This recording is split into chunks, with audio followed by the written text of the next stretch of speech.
అందరికీ నమస్కారం. ఒక్కసారి ఈ మాటలు వినండి. మాజీ టీటీడీ ఈవో నెయ్యి కల్తీ జరిగిన సమయంలో టీటీడీ చైర్మన్గా ఉన్నటువంటి చైర్మన్ వైవి సుబ్బారెడ్డి గారి మాటల్లోనే నెయ్యి కల్తీ జరిగింది లేదో ఒక్కసారి మీరు వినండి. కాదు, సిట్ వాళ్ళు రిపోర్ట్లో మెన్షన్ చేశారు. కల్తీ కారకులైన వాళ్ళ పేర్లు కూడా మెన్షన్ చేశారు స్వామి. వాళ్ళందరిపై చర్యలు తీసుకోవడం కూడా జరుగుతుందని వాళ్ళు సిట్ రిపోర్ట్లో కూడా రాశారు కదా. ప్రధానంగా ఎందుకు ఉందనేది అపవాదం మా పార్టీ మీద మా మీద మోపారు చంద్రబాబు నాయుడు గారు. దానిపై మేము సుప్రీంకోర్టుకి వెళ్ళడం జరిగింది. సుప్రీంకోర్టు అపాయింట్ చేసిన కమిటీ సిట్ ఎంక్వైరీ చేసింది. దాంట్లో జంతుకోలేదు. ఎస్, కల్తీ జరిగిన గీ సప్లై చేశారని చెప్పారు. విన్నారు కదా. కల్తీ జరగలేదనే కుక్కలకు నెయ్యి, తిరుమల తిరుపతి లడ్డూలో నెయ్యి కల్తీ జరగలేదనే కుక్కలకు ఆయన మాటే సమాధానం. ఆయన మాట చెప్పుతో కొట్టినట్టు ఆయన సమాధానం చెప్పాడు. ఏమని? కల్తీ జరిగిన మాట వాస్తవం. సుప్రీంకోర్టు సిబిఐ ఆధ్వర్యంలో వేసినట్టు సిట్టు కల్తీ జరిగింది అనే మాట వాస్తవం. కానీ అందులో కొవ్వు కలిసింది, జంతువులు కొవ్వు కలిసింది అనే మాట ఎక్కడ పేర్కొనబడలేదు. సరే, అది పక్కన పెడితే నెయ్యి కల్తీ జరిగిన మాట వాస్తవమే కదా. నెయ్యి కల్తీ జరిగినప్పుడు ఇప్పుడు రోడ్ల మీదకి వచ్చి మీరు ఎందుకు కుక్కలాగా అరుస్తున్నారు? కల్తీ జరిగినప్పుడు కల్తీ ఇచ్చిన వాడు ఒక హిందువు. బోలే బాబా డైరీ అనేది ఒక హిందువుదనే నేను అనుకున్నా, బోలే బాబా ఉంది కాబట్టి. ఆ కల్తీ నెయ్యి జరిగిన సమయంలో టీటీడీ ఈవో చైర్మన్గా ఉన్నట్టు ఈయన, ఈవోగా ఉన్నట్టు సింగాల్ గారు కానివ్వండి, వీరందరూ కూడా నిర్ణయం తీసుకోవాలి కదా. అంతేగాని కింద ఉన్న గుమస్తా కానీ తీసుకోడు కదా ఒక నిర్ణయం అనేది. పాలక మండలి అనేది ఒకటి ఉంటుంది. ఆ పాలక మండలిలో జరిగిన నిర్ణయాలకు ప్రతి నిర్ణయం అనేది ఉంటుంది. దాంట్లో రూములు రెంట్లు పెంచమన్నప్పుడు, సేవల రేట్లు పెంచమన్నప్పుడు మరి టీటీడీగా నిర్ణయం తీసుకుంది. మరి ఈ నిర్ణయం కింద స్థాయి ఉద్యోగులపై ఎలా వేస్తారు? కానీ ఇది ద్రోహం హిందువులకు నేను అన్నాము. కానీ పక్కాగా కలియుగ దైవం వెంకటేశ్వర స్వామికి జరిగినటువంటి భక్తులకు జరిగినటువంటి ద్రోహం, ఇది చేసిన ద్రోహం. ఆ పార్టీ అధికారంలో ఉన్నప్పటి నుంచి కూడా ఆ వెంకటేశ్వర స్వామి పేరుతో ద్రోహం చేస్తూనే ఉంది.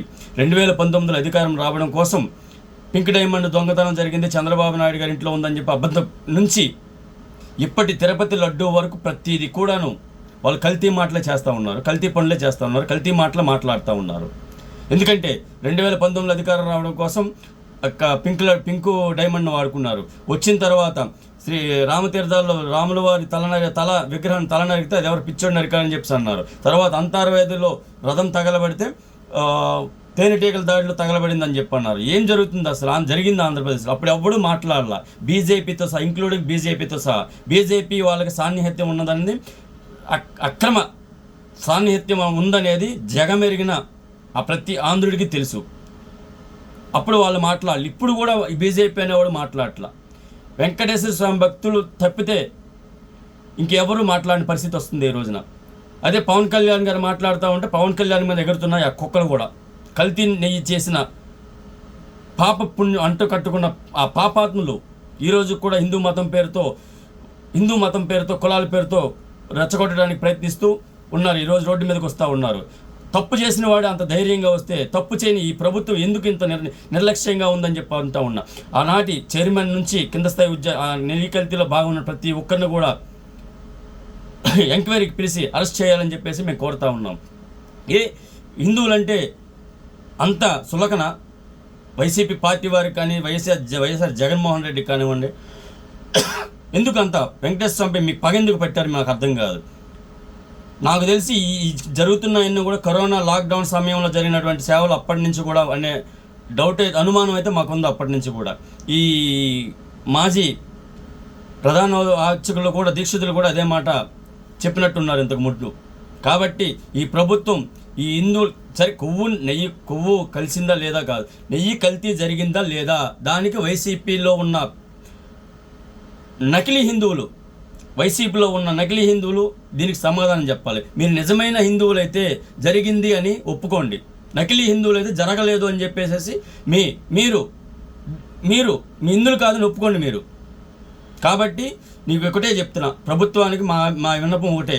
పవన్ కళ్యాణ్ గారిని కానీ చంద్రబాబు గారిని కొవ్వు కలిసిందా కొవ్వు కలవలేదు అనుకుందాం కాసేపు. నకిలీ కానీ కెమికల్, పామ్ ఆయిల్ అన్నీ టాయిలెట్లో వాడే యాసిడ్తో సహా కలిపారంట. ఎంత దుర్మార్గం కాకపోతే అంత అంత ఎంత కొవ్వు పడితే నా కొవ్వు పట్టిన వెదలకి అంత కల్తీ చేసే దమ్ము ధైర్యం ఎక్కడి నుంచి వస్తుంది? ఎవడి అండ చూసుకొని దమ్ము ధైర్యంతో చేశారా కల్తీ నెయ్యి కొన్నారు వీళ్ళందరూ కూడా. కాబట్టి ఈ ప్రభుత్వాన్ని, సుప్రీంకోర్టుని ఒకటే మేము కోరుకునేది, కల్తీ చేసిన ఈ కల్తీ హిందువులకు, కల్తీ నెయ్యి కొన్న కల్తీ హిందువులకు, అప్పట్లో కల్తీగా పాలన చేసిన టీటీడీలో పాలకుల మండలిలో ఉన్న కల్తీ హిందువులకు, వీరందరికీ కూడా నేను ఒకటే చెప్తా ఉన్నా, వారిని అందరూ ఎంక్వైరీ చేసి ఈ కల్తీ నెయ్యిపై శిక్ష విధించాలని చెప్పి కోరుకుంటూ సెలవు తీసుకుంటున్నాను. నమస్కారం.